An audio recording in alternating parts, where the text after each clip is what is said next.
So here we are, Joyce. Is it you and I? No, Or Nancy. other Nancy's on. people going to come on? Or There are other people, those who are watching live, and if they have a question, they ask. am I going to see them or no? No, Oh, okay. All right. it's you, me, and Nancy. Okay. Am I going to see Nancy? Here's Nancy. Hey, Nancy. Hello there, old friend. Hello, Nancy, Hannah, friend. Yeah. Oh my God, I wouldn't be here where I am today without you. Really? You are one woman we have to honor. You are so glowing and supportive and encouraging. Oh my goodness. Thank you. Thank you. Thank you. You've helped so many people be free thinkers for themselves rather than allow others to rather than allowing others. You allow people to think for themselves so that they don't have to think how others want them to think. Wow. Wow, Free what spirit. an introduction. Very touched. Thank you. So this is Joyce Wolpert. She's a roommate of mine in the past. It's over like 25 years, I think, or 30. And you were studying for your master's in dance therapy. In those days, there were no computers. Everything was on old-fashioned typewriter. So. You're doing my thesis in the cold, yeah. So, wow, welcome. Thank you for joining us. Thank you. I'd like to be in California now. Come and visit. 33 degrees here at the moment. Yeah. Oh. So this Joyce. is Dr. Alka Chopra Madan, Soul Body Healing. So I came on a little bit late because she sets up with the guest person who we feature, and then I pop in. Okay, glad you did. Hi, Joyce. Today we are being featured on Global Women Powers page. And this is an organization which is non-profit, and we are working for women empowerment. But mostly we are working for their financial independence more than any other issue in their life. So in that concern, they need help in all their walks of life though. And one of which, is spiritual health, mental health, just to keep going in the life. Whatever comes, they have to handle that. So I would like to listen from you, from your introduction, that how do you help with your unique, innovative ways to help people cope up with their life and challenges. Okay. So I'm okay. Well, it's a lot of places to start. I guess I'll start where I am now, and then if you want to go out into how I got to where I am now, it's another story. But yeah, I would like to listen to that story. The first story of how I got to where I am now. Yes. Okay, yeah. Great. So I'm old. Hannah will tell you I'm old. So I've had several careers around the bend.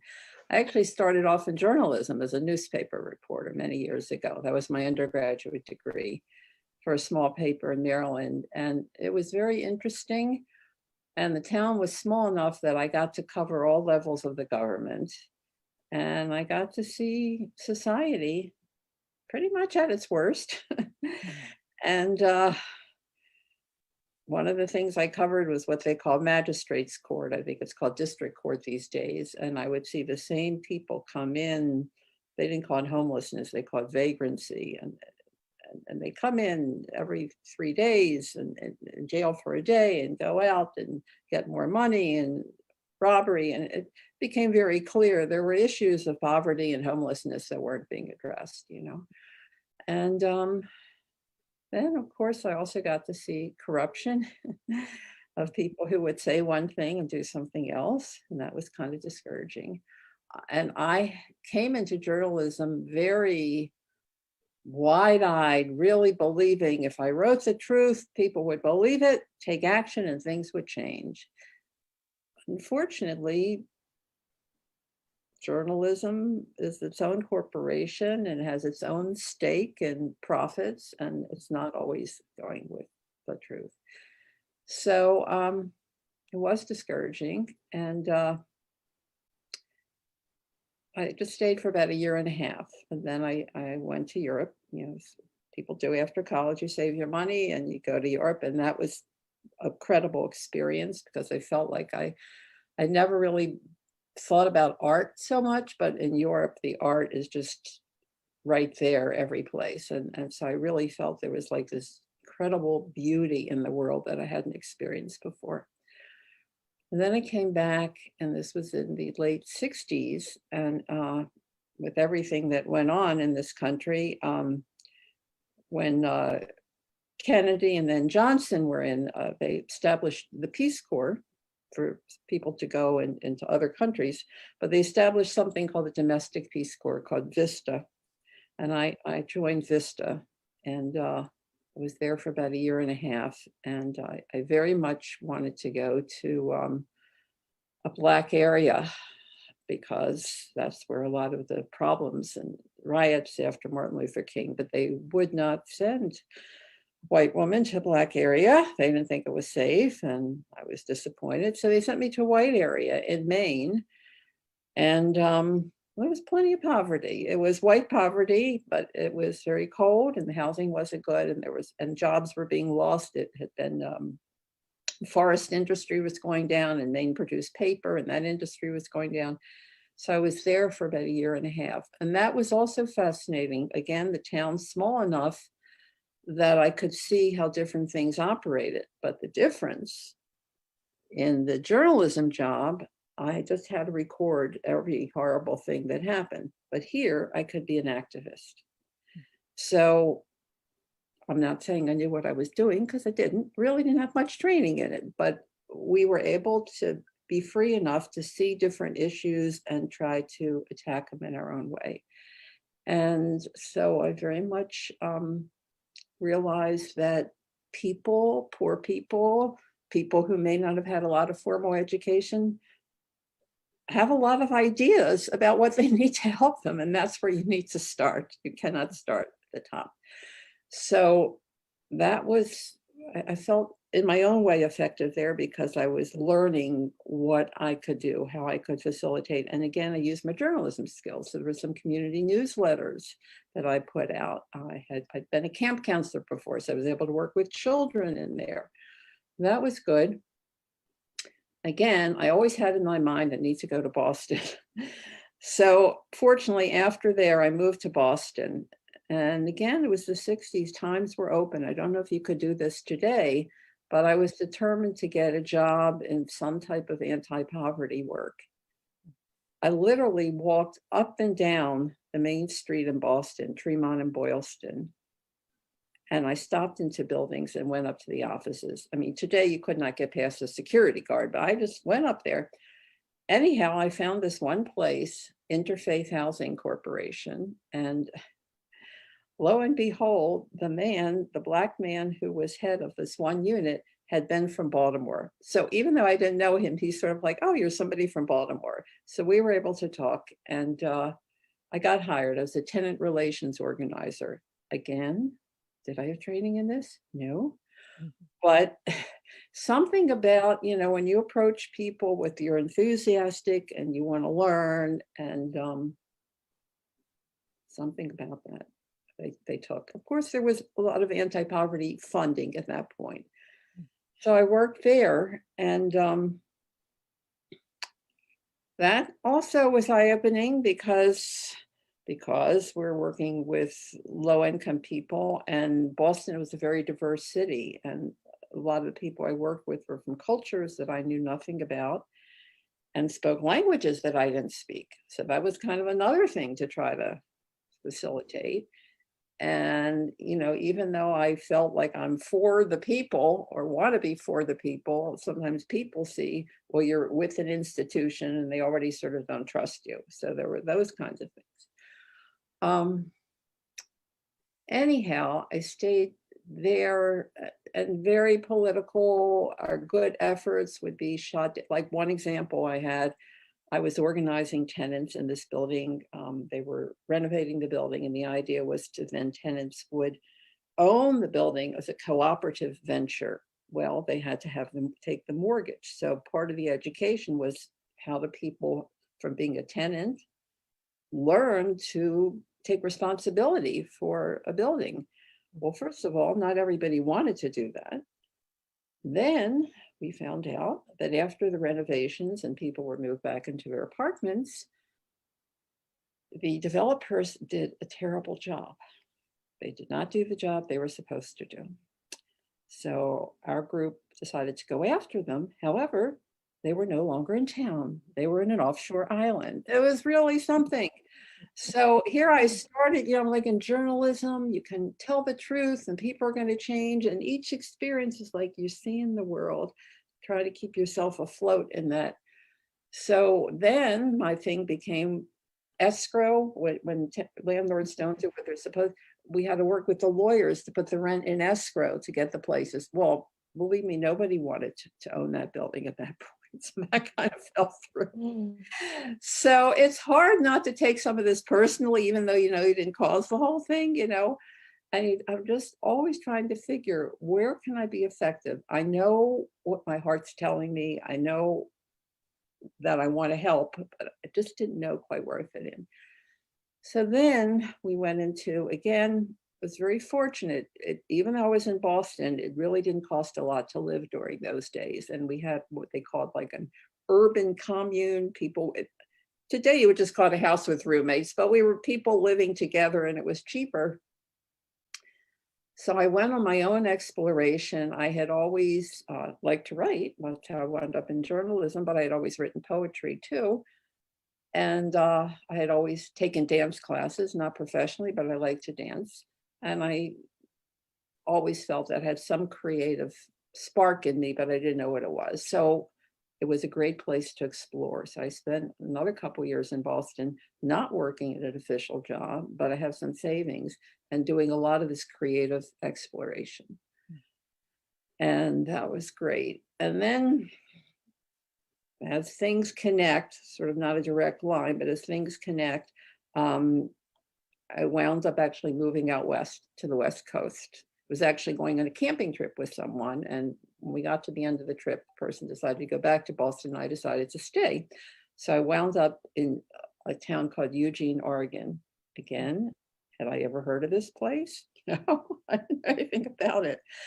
But I guess what I'm trying to say, times were easier then. And I really feel for a younger generation today, because I don't think you can have that kind of exploration. Things are just too rigid and dangerous and stuff. And I took risks and crazy risks, hitchhiked, etc. But there I was in Eugene, Oregon. And truthfully, I liked it out there because it was beautiful. And I thought, well, I need to do something. So I was there for a little bit. And then I decided, fine, I'll go to graduate school. And it was graduate school in counseling. I had never really thought about counseling. But when I got into that, then I realized, oh, a lot of these changes that I'm seeking to help or make with people, there's a political level, a legal level, an agency level, but there is a personal level. And what does it do to people when they're living in a certain lifestyle, how they are inside? So I got very interested in psychology, which I hadn't thought a lot about before. And I got this master's in counseling.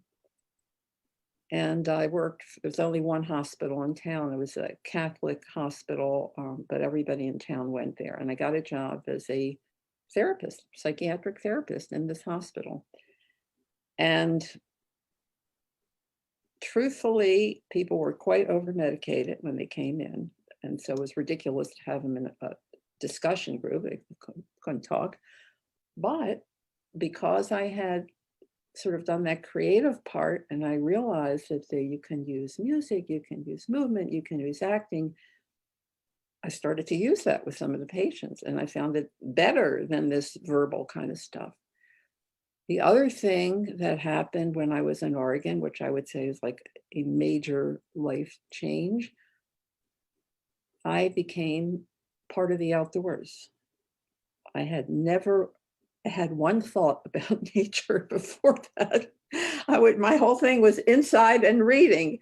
So now in Oregon, you can't be there without being in nature and all these wonderful things, hiking, camping, biking. Yes, it did rain 9 months a year, but you did everything in the rain. and found out that I could do it. And I hadn't really thought about my body. I always felt sort of weak and out of shape, but I really got into the outdoor stuff, and also was taking some creative movement acting classes at the time. And was there for a while at the psych hospital. And then friends of mine were establishing a health clinic in Eugene, and it was in a poor area of town. To be honest, it wasn't poverty like we have here in Baltimore, but it was okay. So they had like a doctor, a nurse, and they said, okay, fine, you can be the counselor. And so again, I always had this thing about somehow working in the field of poverty. However, I didn't realize that I would have to be poor because, again, people had these views. I don't know if we were socialist or communist, but somehow we decided we were all going to make the same amount of money, which had been half of what I was making at the psych hospital. So it's like, I'm going further in life, but I'm not making as much money. You're young, you don't think like, wow, this makes sense. Forget about retirement or saving. That wasn't part of it. But anyhow, I wound up working at this clinic, and it was interesting for a while. The clinic was funded by a program through Reagan, President Reagan at the time, and it was called CETA grant, federal grant. Well, grants only last so long, and then the grant, poof, went away, okay? I probably could have stayed in town and done some other things, but my family of origin was back here. My grandmother was very sick. I know she was gonna die. So I moved back, but not before hitchhiking around Mexico for 6 months. Now, that's a little crazy as a single woman, but I don't know, these fears were not there. So really crazy, but a fantastic experience. I stayed away from the big cities. Something told me, don't go to the big cities. So I stayed in these little pueblos, these little towns where you could stay with some families and you get to know people. And then I never very good languages, but I did learn Spanish to be there. So I was there for 6 months. So I guess what I'm sort of saying, for me, the way I see my career, so to speak, there's like a vertical thing. Yes, you get a degree, you get a license certification, but I've also feel like I've grown horizontally, where the goal has been to sort of follow what my interest and instinct is, not always because it's going to get me someplace. But the truth is, then you have some resources when you do get someplace. So I feel like I've been trying to figure out for a long time, what do people need? What do people need? You're right, finances, money, no question, we need basic things. But there's a whole range of things people need. To be honest, and you may disagree with this, in my own life experience, money has never been the crucial factor of why people either aren't happy or aren't getting what they need. I just haven't quite found that. There's always something else playing into that, So when I eventually, after Mexico, came back to Baltimore, also did some creative things for a while. Well, what I did was I started working in various, I don't know how, I got interested in the world of seniors. I was working in nursing homes, assisted living, and again, there was some grants and money. I was doing dance, I was doing creative writing, poetry, oral histories, current events, making it up on the fly, but great, And then I met some friends here who had gone to Goucher College and were dance therapists. I had never known that was a field. And when I found out from them, well, you don't need to be a professional dancer, but you need to want to get into how you use movement as a therapy. Actually, for professional dancers, dance therapy is disappointing because it's not about them performing. It's about them using their body to help others. So it just felt creative enough and on the edge enough, and sort of like you could put your own definition in there somehow. So I did. I went to Goucher, and that's when Con and I were roommates. So that was 25 years ago. And since then, the state of Maryland has a license. They didn't have it at that time, but now they do, called LCPC, Licensed Clinical Professional Counselor. What that means is that I'm at the same level as a licensed social worker. I can have all the same jobs. I can get reimbursed by all the same insurance companies. So that has opened the door. That has opened the door. Since then, I have worked with many different populations.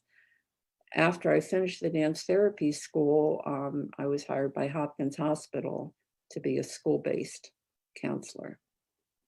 Now the field of school-based counseling is pretty widespread at many schools, from wealthy private schools to charter schools to public schools. Then it wasn't so much in the private schools. So I was in a public school in inner city Baltimore, which had I wanted to work with poverty, got to work with poverty. Want to work with violence? I got to work with every urban issue you can maintain, you can think of. It was dangerous. Being in the neighborhood was dangerous. Being in school was dangerous. Again, I wasn't thinking of danger. It was very exciting. It sort of fit with my personality because I don't like straight, predictable things. And so again, every creative skill, what can you do? Therapy was not just in my office. Therapy was in the hall. It was in the parking lot. It was at McDonald's. It was on a playground. It was at somebody's house, wherever it was, Teenagers. I hadn't really thought much about teenagers. Maybe I was afraid of I don't know, but somehow there I am working with these teenagers. The phrase in loco parentis, when you have parents, but the parents are not quite there for you, that's what I became. I would describe many of my students as homeless. They had an address, they had a roof to go to, they weren't out on the street, but in that house, nobody was watching out for them. They had to completely take care of themselves. So I became that point person to say, hey, how did you do on the math test last week? Or I know you want to go to the prom in 4 months. Let's figure a way you can save money for that dress, So a lot of it was practical kind of stuff. To be honest, I had never thought of myself as a nurturing person before. I really hadn't. So and I didn't have to take care of children. I don't have children. So, okay. But suddenly I was feeling that. So that was great. It was really great. And I was there for 10 years, mostly in the high school. And then towards the end, when my mother got Alzheimer's, even though she didn't live with me, I wanted to spend more time with her. So I decided to work 3 days a week rather than 5. And at some point, they put me at the elementary school because the high school was just too big. So I feel like I really got an inner view of all the urban issues in this country. And I have a lot of strong opinions about things, and I've written a lot about it, and it's kind of there. And to be honest, I'd like to say I'm seeing things on the upswing, but I don't. I see a lot of the same issues going on all the time. So, all right, fine. So I left Hopkins and then just started to do many different things. So somehow I got this mindset, like, it sounds so basic, but it's like everybody on this earth has a body, right? You're on this earth, you have a body. Most people want to feel better in their body, i.e., dance therapy can pretty much help almost anybody feel better in their body. So you have a place like Hopkins, your psychiatric therapist, blah, blah, blah, it's official. But what I found myself doing was going around to places that never heard of dance therapy. And I just, to be honest, I came into them and I said, I think I can help you.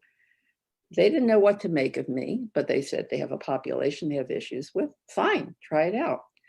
So I wound up doing many different things. I wound up I'd worked in nursing homes before, but now I went in as a dance therapist. And all different levels of homes, from very, very poor people who were taken care of by the state to people who were very wealthy. One of the nursing homes I worked at, one of the people in my dance therapy group was a retired US senator. So we had all levels. So that gave me great insight into senior care, what people need and what's going on. And that, a lot of strong opinions about that too. And later on, I got into some advocacy work for seniors. So dance therapy has been empowering to me. I hopefully tell people, but I feel like I get so much energy from moving. When you're confronted with these issues, these society issues, it's paralyzed and it's just overwhelming. You know you didn't cause it. You probably can't solve it, but there it is. But somehow in the movement world, it's like you're keeping your own dance. You're moving, you're engaging, you're helping the energy of yourself and the person while you're kind of work with issues. So the senior world, that was one thing. Had a great time. Worked at then I was working at a homeless shelter for a while, teaching women yoga. Again, the whole image of you don't really have an official, but the house in your body, where you find the strength in your body. Started working with children at a special needs school. It was a Jewish school. It was for children with learning disabilities, mild to moderate learning disabilities, difficulty reading. Then I really found out, I'd always heard the word learning disability. What does that mean? How does that affect you when you're reading? Well, it's hard for them to figure the right from the left and the front from the back and the top from the bottom. They couldn't figure that out with their body. How are they going to read? Again, learning disability is defined as not that you're not intelligent, but your performance is at least 2 grades under where it should be for your chronological and intelligence level. Smart kids. Well, okay. Difficulty reading, but guess what? They could relate to body movement sometimes. So we did the body movement. We did a lot of plays we acted out. We would do things in nature. And that's when I found out when you work with populations, you can say, oh, they have this problem. That's really sad. You can look at the deficit or you can look at the strength. So again, dance therapy, creative part, allow me to look at the strength of people. I set up a private practice. Again, by this time I had my state license. I had a private practice for a little while in Baltimore County. And then things weren't so great with the landlord after a few years. So I moved to the place where I am now, which is a wonderful studio.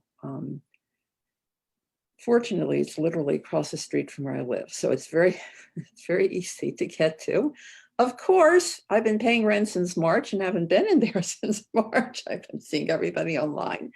But when the studio was active, that was a great thing. So what I'm saying is once you get into the mix and you can sort of see issues that people have or that you think people have or that are sort of, coming up to you, and you try to think, how can I use my resources to fit in? So one of the things that came in was the world of trauma. Okay, so we use trauma.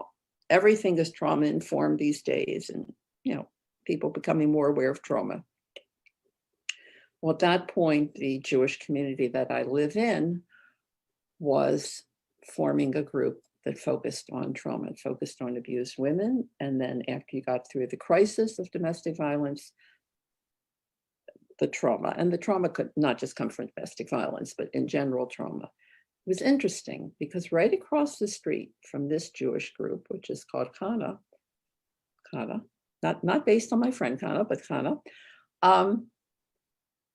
is something called Jewish Family Services that has a lot of social workers. Why would you need to have social workers over here, Jewish, and Jewish trauma counselors over here? Because the traditional approach to social work is not effective with trauma.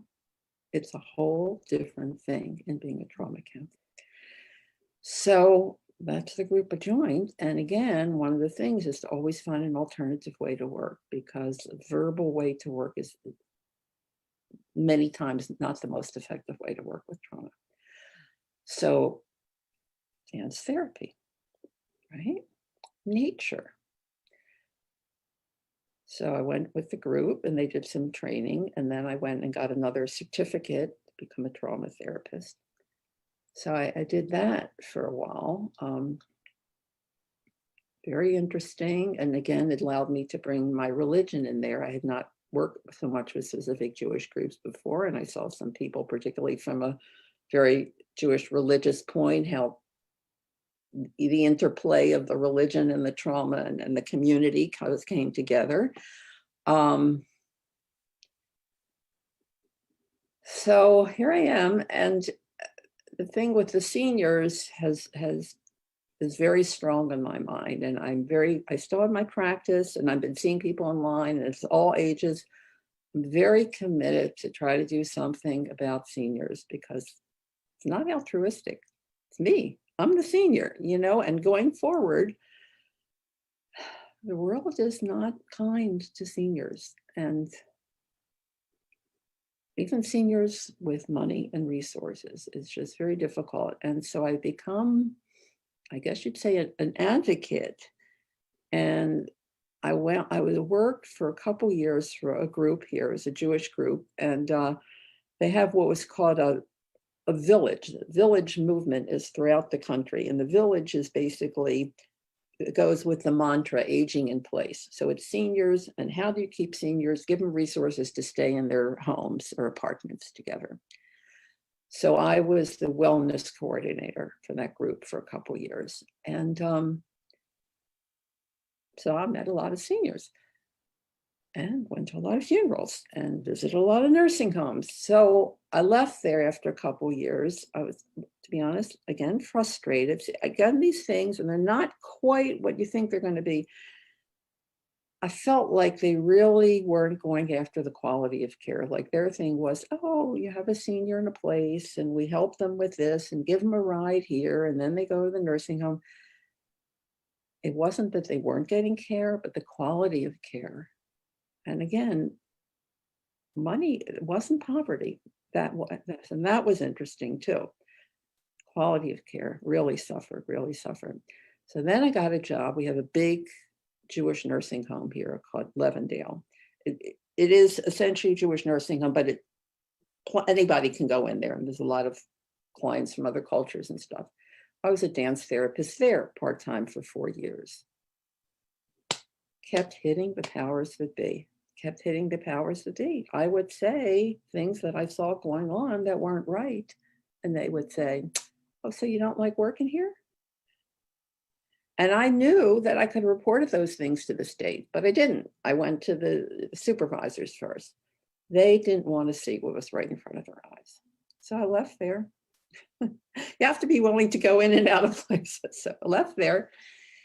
So then after that experience and the wellness coordinator experience, I knew seniors, and people would then ask me to work either with their husband or their mother or their father or sibling.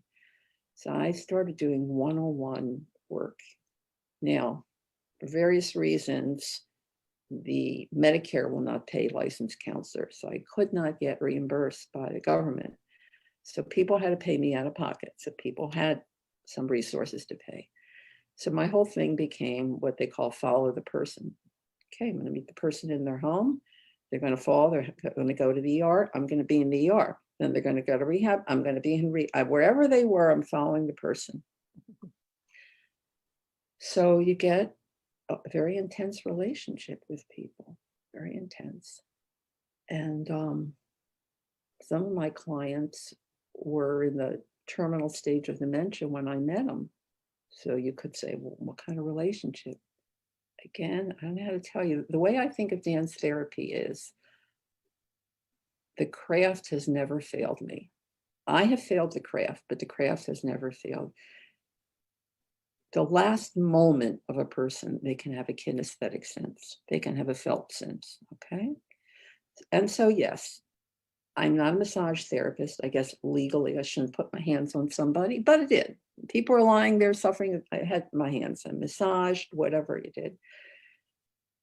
And then I would have to take on more of the expression. The person couldn't express back to me in kind. So I'm like bigger, I'm going in with a scarf or this or that. But again, you can see from people's expressions and the color of their skin and their eyes, you can see that they're responding. So again, the focus is, I'm not going to cure them, but somehow focus on the life that's right there.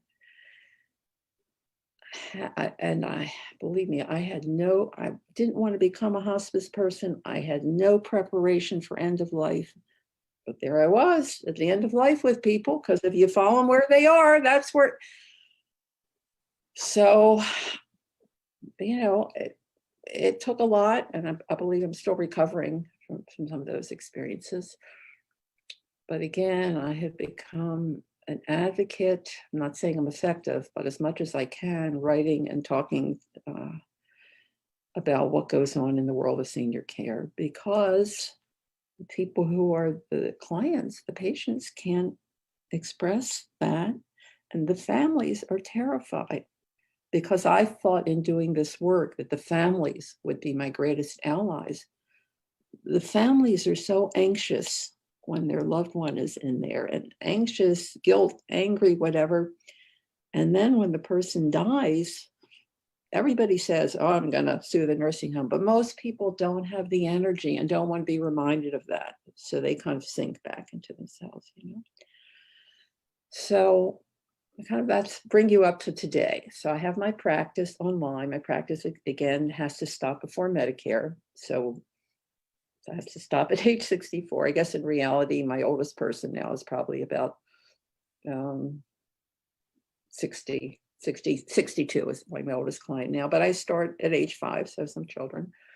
But then this thing with seniors that I'm trying to carry forward in whatever way I can. So even during this time, distant, one of my clients, I do meet her in person once a week, but what do? We do hiking therapy. So I'm getting her to move, we've got nature, and we talk therapy on the trail, okay? Right, so that's how you bring movement into things. Then another one of my clients who's in an assisted living down the street, who I used to go see all the time, I'm now doing Skype exercise with her twice a week. So, well, that's kind of where I'm at. Joyce, I'm in tears throughout this whole thing. I'm amazed. You just, same here. I was thinking that I don't know how many books you can write on your life. Well, I have written, I have written things. They're not out yet. I wrote a whole book on the school thing, 350-page book I have, and no one has wanted to publish it. And people say self-publish, but I don't know. I'm still trying to figure it out. And your drive had always been like, what can I do for others? That's like unbelievable. I'm not a saint. I'm not that kind of person. No, I'm not a saint. I think it was just something like getting into journalism. It was just more like the truth. Like I just couldn't say in my mind, why would people say one thing and do another? I couldn't get that gap there. And then I thought, well, if I write the truth, some people believe it, and then you start coming up against this stuff, So no, I but taking all the risks and not caring like what will happen next, Well, some people would call it stupid. I mean, because I could have died. I mean, I remember the first. You're born with that instinct. You couldn't help it. Otherwise, people just try to inculcate that in them. I don't know, maybe so. My family of upbringing was not the happiest family, so I always had this thing of get away from my family. I didn't totally divorce them, but I always had a thing that I think I'll feel better if I got away from my family. So that sort of encouraged me to go forth and take risks and stuff. My parents, bless Oh their yeah, but souls. when people come out of these kind of relationships, they just become angry and they just, totally curl in. Well, But you I took know a different approach. I had anger, and I think the anger became energy. And that's, again, one of the things about dance therapy. That's sort of the essence of dance therapy. We all have energy, but what do you do with the energy? So the same energy that could be angry and shut down could also be fueling and reaching out, that kind of thing. Yeah. So is there a particular kind of dance you evolved or you follow something or just So dance therapy essentially is using elements of dance, both to assess a client, assess a person, and intervene and work with them. And it can be any kind of dance that exists in the world, okay? From this culture, from other cultures, from martial arts, any kind of dance. But what you're paying attention to is elements, and all dance has some kind of rhythm. All dance has some kind of pacing. All dance has some kind of breath. All dance has some kind of body coordination. Okay. All dance has some level of either choreography or improvisation or both. Okay. All dance has some thing of what parts of the body are activated or not. For instance, in typical American ballroom dance is very vertical, very upright. Everything is in 2 steps this way, 3 steps this way, back, forth. Okay. Well, that's sort of like the uptight American, and developed during a time when women were wearing girdles, that kind of thing.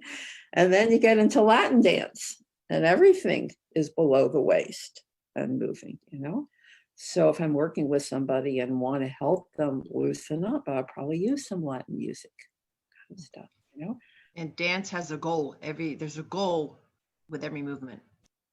Well, the goal is to help the person experience what we call the wisdom of the body, and it's hard to speak of that because there sometimes aren't words, but there sometimes are messages we get from our body that we're not going to get from our mind. And so, is there a way to help a person experience something that maybe I can see they're blocking, they're holding, maybe they are holding some anger. Okay. I was meaning the person dancing always has a continual goal to move this way, to move that way, whatever. You mean I know yours thing with the goal is to help themselves. So the client, so that's interesting. Sometimes the clients are not people who necessarily like to dance. Okay. So sometimes I don't call it dance. I'll just say movement. Let's just see what would happen if we, instead of sitting here, we would loosen our shoulders and breathe. Okay. And maybe after breathing a couple times, well, what happens if you take that breath to your arm? How does your arm then move? Okay. And what is your arm telling your hand to kind of do? Again, I feel like we've done a real disservice. We've taken dance, which again, dance therapists can go on and on, but we start with the earliest cave paintings had people dancing. That was the original art form, dance. And the truth is, pretty much every culture in the past used dance as a way of certainly religious worship, as a way to give praise for crops, as thanks for birth and for healing. In the Jewish Psalms says, praise God with song and dance. Praise him with the timbrel and the dance. It's Psalm 150. Right. So dance therapists consider dance a birthright. So there's an African proverb that says something, if you can talk, you can sing. If you can walk, you can dance. And dance therapists will go a step beyond that and say, if you breathe, you can dance. In other words, we're all involved in the dance of life, okay? But of course, we've all become talking heads because that's where our culture puts us. And so we cut off from a lot of things in here. And Another question I've asked people times, it sounds so simplistic, but it's hard. I ask them, I say, can you think of a time in your life when you ever felt really good in your body, not by something you put in it or by something you put on it? Okay. So it's not from food, it's not from sex, it's not from weed, it's not, it's just your body itself. No, it's hard for people to remember. What could that be like to feel good in one's body? So we've done a lot of lopping off. And again, then you get to dance, and the dance in this culture, well, what is it? It's performance. It's performance, or it's doing the fad dance. You could be popular.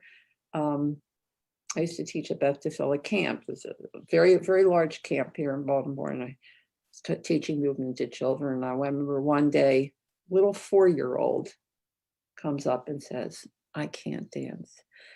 It was so sad because I guarantee she didn't come up with this on her own. Somebody told her already, you can't dance. So to us, dance therapists, it's like your birthright. You've given up your birthright.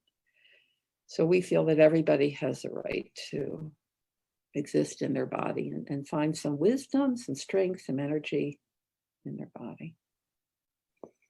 Did you ever think that your story will, come to a point where you become a dance therapist? No, because I didn't know it existed. I didn't know dance therapy existed. And yet the truth is, another dance therapist has said this too, we were probably a dance therapist our whole life without knowing it.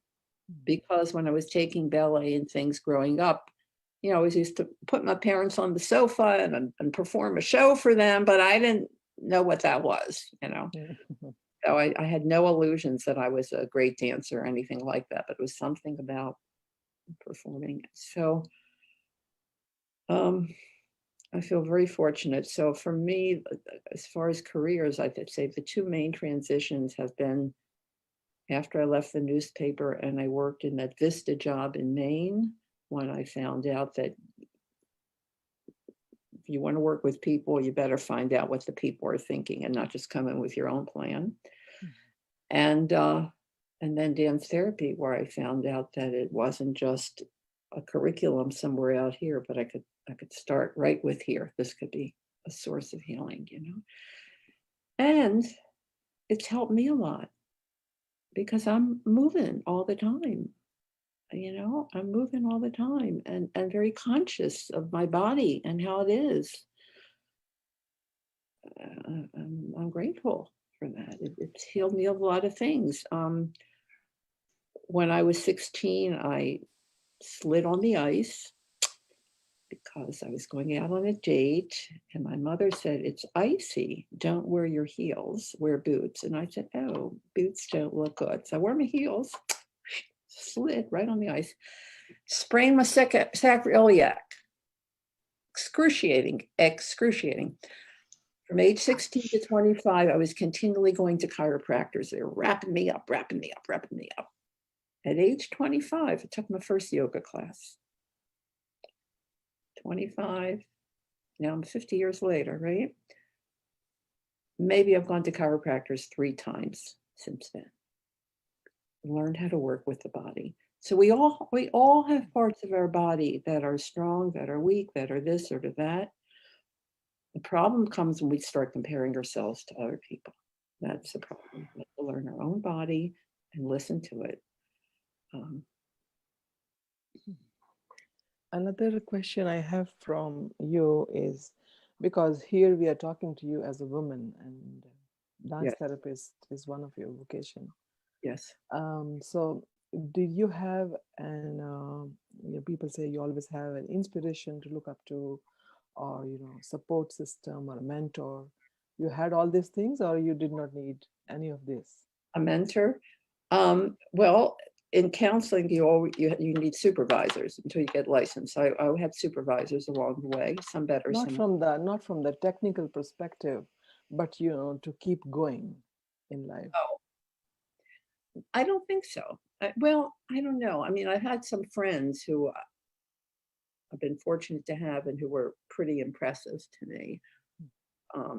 Impressive to me because they were helpful to me. My best friend now, and it's hard to imagine this. My best friend is a woman who's 20 years younger than me. She has spent her entire life in the Orthodox Jewish community, kind of a very circumscribed community. She got married at 19. She has 8 children, many grandchildren. Her father was a rabbi. Very different backgrounds. We have become best friends. There's an expression in Hebrew called beshert. It's many times used, like if you find the person you're going to marry, but it also means it's sort of like preordained, like this thing that was waiting for you and it happened, or we could call coincidence. Yiddish. What? When I worked for that group where I was the wellness coordinator down the street, she was the director of that group. We only lived 6 blocks apart, but if we hadn't both worked for that group, we never would have met. I'm sure our worlds never would have collided. We hit it off. This is years past that group. We talk like 5 times a day, and she has, to me, she's an angel. She's wonderful and very, so it's not just like preaching religion. It's not that. She's very, I use the word emotionally intelligent. She's probably the most emotionally intelligent person I've met. She has a high school education. That's it. Can you share her name? Rissel Edelman. Rissel Edelman. I don't know her. So, yeah. So I feel like that she knows me. She knows me. She knows when I'm not good, when I'm not good, and that's been very helpful. There've been a couple other people like that along the way. Joyce, I have a question. Yeah. Oh, sorry, Alba. This is, I'm dying to know the answer. If you had to write another thesis or dissertation for dance therapy, what would your topic be? Probably something about seniors. Yeah, seniors. Like how to use movement to enliven seniors. When sort of my sort of capsule view of the way that seniors are dealt with in this society is like they're managed, right? They're managed. They're down, we give them something to bring them up. They're too manic, we give them something to bring them down. But they're not dealt with. They're not related to. They're managed. So how do you relate to people at any level of life? At any level of life. Worked a lot with developmentally disabled populations, people who had an IQ of 45, 50. There's a lot that can be done. A lot that can be done.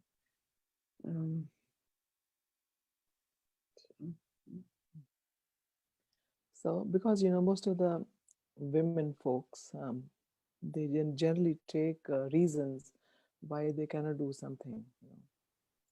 There are different reasons. Kids are small, husband is not cooperative, don't have money, education, tons of reasons why they cannot do something which they want. But from your story, it doesn't look like that any reason can hold anybody back. Is that true? Right, because I didn't have a husband who didn't tell me what to do. I don't know. Otherwise also. I don't know. It just kind of unfolded. And I had, we don't write the script, as they say. It just kind of unfolded. I think, like I said, I started in journalism. I was thinking I had all these heroes who were these great journalists. Remember this woman, Dickie Chappelle. Why did I like her? Because I read during World War II, she jumped out of a helicopter behind enemy lines to get the story. Like, I'm thinking that's what I'm going to do. It's like, okay. But again, the risk taker. So, it just kind of unfolded. And I think, and then I'll just say another thing. I think this big indictment of the culture, I think we do things completely backwards. Traditionally in our culture, 18, graduate high school, go 4 years to college, get a career, start somewhere in there, get a husband or relationship, go on. What happens then? What happens then? People get the job they prepared for or the husband they thought they wanted. And by the 6, 7 years later, they realize this is not me at all, because they never had that time to explore. I would do it the opposite. I would say, I know people talk about a gap year now, which is good. I would take from 18 to 25 or 26 to explore. You can get jobs, you can get all kinds of different service jobs, not make a lot of money, but some of the jobs can be traveling and living Indian reservation, different things, and can learn about who you are and your effectiveness in being with people. And then I would get serious about work. Beautiful. That's how I would do it. So any challenges as a woman you had to face as a woman, challenges? Yeah, I hear you. So when I started in journalism, see, again, a million years ago when I was in undergrad school, we really didn't have internships, which was not good, because like my first time, and maybe I had visited different newsrooms, but I didn't really work in an official newsroom until I got the job on the paper. And there was like a woman who was the fashion editor and the cooking editor, and I was the woman reporter. So I'm around other men reporters, and then around other men, like in this very conservative town that I'm interviewing, lawyers and people like that. At that time, there was no term for sexual harassment, but you better believe that. That was the name of the game. And I just felt like the whole thing was like, how do I navigate? How do I walk? Because people are like looking and commenting. And so that was uncomfortable. It was, I mean, nothing got physically happened, but there wasn't someone to go to. I just like, that's how it was. That's how it was. So truthfully, getting into the field of counseling was a little relaxing because I was around more women than men, So Do you have a message for women, how to keep striving or something, like a statement? Pay attention to, like you were saying at the beginning, to who you are. And we all have strengths. We all have strengths. Pay attention to those strengths and see where you can use them. And it may not initially be in a paying job, but you will find the next thing. You will find the next, I believe that. If a person's goal is to make a lot of money, that's a goal. And if that's a person's goal, then you need to go in a certain direction. That was not my goal. Maybe it should have been, but it wasn't. So my goal was more to expand, explore, be open, be creative, find work interesting, so. And I didn't get the IRAs and the Roths and all that stuff. I probably should have, but here I am, still working. So any regrets you have? Huh? Any regrets? Any regrets? Well, I didn't get married. I did have some relationships, some live in. Obviously, they didn't last forever. I'm still sometimes, going with a man or something, but it hasn't been like the main part. I didn't have children, and I never fully wanted children. So I don't miss, I know some women feel very regretful they didn't have children, but I've had many children in my life, and I still have children in my life, so I don't. Maybe I regret that I didn't believe in myself a little more, to be honest, along the way. It wasn't, there were a lot of times I fell off the cliff in different ways, But I still really do believe that pretty much all of us have untapped resources. And they always say, like, we only use so much of our brain. I really believe we only use so much of our brain. We only use so much of our creativity because we're so locked again into this culture. You're right or you're wrong. You're smart or you're not. You're good or you're bad. Those are really stifle us. They really, it needs to come from the inside, not by matching some outer criteria, And so I'm also remembering, again, it's about women in finance. So I remember high school, I had a typing course. I was terrible in typing. I wasn't interested and I was terrible. And my mother had been like an ace typist. She had been a secretary. She always said, learn how to type, Joyce, learn how to type, because you always have a backup as a job. So I'm not sure I could have ever learned to type well, but I think something about when you graduate high school, by that time, you should have some kind of something that you could do, you can always do. It may not be your main career, but like now they took away a lot of the trades from schools and now they're starting to put something back. I think every person should have something, so you don't get into a bind financially, while you're looking for your main thing. And again, I feel for the generation of today because college, we know it's crazy expensive. And even with college doesn't assure you of something, I feel for the generation of today because they can't easily explore and take all of the risks that I did, I feel for them because I feel like there's a lot of falseness, false gods out there, things that look good and aren't good. It's hard to know where to be and who to trust and how to go forward. But I really believe every person deserves some creative exploration as opposed to being divided at a young age. And, we're told things not all the time directly, but you all may have heard of this experiment, and I can't remember what it's called. Somebody did it years ago. They took a random group of kids, maybe they were whatever, grade school age, I don't know what they were, random group of kids. And they divided the kids. And whoever did the experiment told the teacher that these part of the random group, these part of the kids are your best students. They're going to be your best students. And that's all we're going to tell you. These are going to be your best students. Well, then the year, and everybody's in the same class, the best, the others. By the end of the year, guess what happened? The ones who were told they were the best students were the best students. The teachers had in their mind, these are the best students, but they were all the same kids. They were all randomly picked. So those, expectations that are put on us, like, you're good at this, you're creative at that. Somebody defining us for ourselves, I think that's terrible. It's terrible. But for someone to start to define themselves, you need to have the avenues of exploration. Like at a young age, and even in like Montessori, the preschool, that's sort of the whole point of it. People start to define their interests and instincts.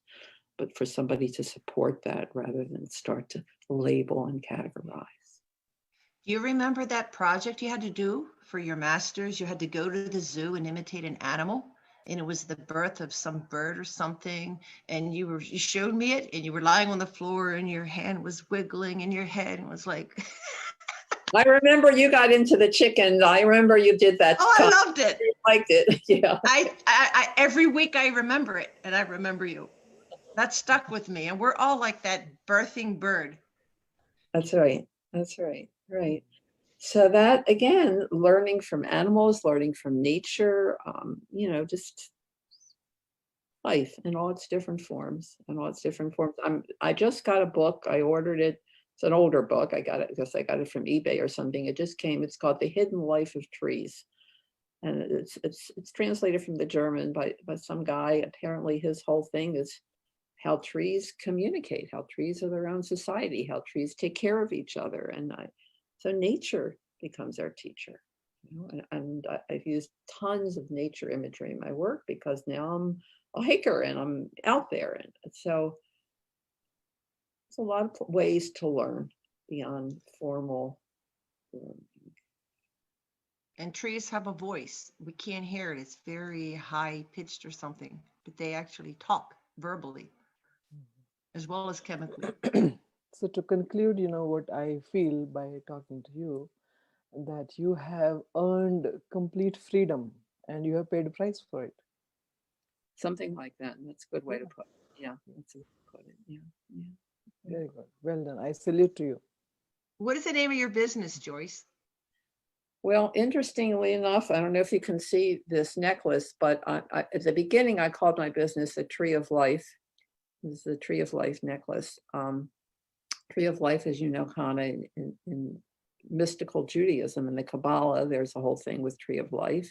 I realize in Christianity, I think it's a metaphor for Jesus. So Tree of Life has many meanings, but to me, I mean, it means many things, but again, it's, or, and in yoga, if you take the yoga chakras and that somebody has superimposed those, the yoga chakras on the Tree of Life, on the Kabbalah, because it kind of lines up. So think of the energy centers in the tree. And so, when I start to work with somebody, very particularly trauma or various things or anxiety, people have lost their sense of grounding. So think of the tree. It's not just the tree comes up from the ground, the tree goes down in the ground. So what does that mean to go down in the ground? How can you really feel the ground? And then we think of, well, our roots and our ancestors and our cultural things and things that formed us. How do we feel those things? Lots of times if those things were painful, we've cut off our connection with the ground because that was difficult. But but if we don't have a connection with the ground, then we're floating. And so in yoga, this area here is very much the fourth chakra in the stomach is very much what you take in and what you put out. Ingestion, digestion, elimination. What you take in from the world, what you put out. The heart center, obviously your heart, all the feelings in your heart. But what I find many times with people who've had painful experiences, they want to go right up here and become spiritual. Well, you can't be spiritual unless you're grounded, unless you've processed some feelings. You can't. It doesn't work. So we'll spend sometimes time on the ground. I mean, I've had clients in my office, again, a big studio, not just standing vertical, but let's get down. Let us feel rolling, not just lying on the mat, but rolling, feeling all parts of your body connecting with the ground. Again, nature things. I've had people take like a kitty litter thing of sand in their house, stand with bare feet in the sand, feel your feet, feel the ground. Many times people, I don't have a feeling. I don't feel anything. So how do you start getting those feelings in the energy in the ground, So again, the metaphor of the tree, we can't have branches and fruit and leaves until we get the roots and the trunk and building up from that. So it's been meaningful. I've taken a lot of pictures over the years of different trees, different seasons, and sometimes people come in and don't know where to start with their feelings. To be honest with you, particularly men. I do feel for men because men in this culture are really locked off from their feelings in general. Show them pictures of the trees. What tree speaks to you? What do you identify?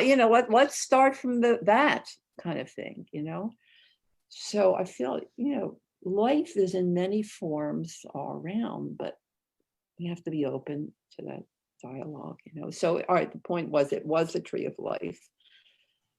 And I don't know how to tell you, the insurance companies couldn't deal with that title and all kinds of, I would get letters, Dear Tree of Life and all this stuff. All right, so I know it, but now we just call it by my name, Thank you very much. I think it will have a lasting impact on me, and I am sure on other people also. Thank you. Hopefully.